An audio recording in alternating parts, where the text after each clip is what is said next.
তো এইরকম আমগুলো যেগুলো দেখতে পাচ্ছেন, এই আমগুলো শুধু আমি খাবো না, এই আমগুলো আপনাদেরকেও খাওয়াবো। তো আপনাদেরকে এই গুটি আম খাওয়াবো না, কিন্তু এটা হচ্ছে গুটি আম। এই আমটাতে অনেক পরিমাণ আঁশ আছে, কিন্তু যদিও আঁশ থাকে তারপর আমটা কিন্তু অনেক পরিমাণ মিষ্টি। তো এই আমগুলো কিন্তু আমরা আপনাদেরকে দেবো না। আপনাদের কী আম দেবো? আপনাদেরকে এই আমগুলো দেবো। এগুলো হচ্ছে রূপালি আম, 4 থেকে 5 কেজি। এই সাইডে যদি আপনারা দেখেন তো কি পরিমাণ আম আছে, আপনারা বাগানটাকে পুরোটাই যদি দেখেন তাহলে কি পরিমাণ আম আছে।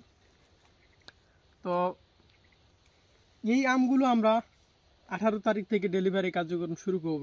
18 তারিখের আগে যদি এই আমগুলো পাকতে শুরু করে, সেক্ষেত্রে আমরা 18 তারিখের আগেই আমগুলো আমরা ডেলিভারি কার্যক্রম শুরু করে দেবো। তো আপনারা অবশ্যই স্ক্রিনে যেই নম্বরটি দেখতে পাচ্ছেন সেটা হচ্ছে আমাদের হোয়াটসঅ্যাপ ইমো মেসেঞ্জার। আপনারা অবশ্যই আমাদের সঙ্গে সেই নম্বরে যোগাযোগ করবেন। ঠিক আছে, ভালো থাকুন, সুস্থ থাকুন, এই পর্যন্তই।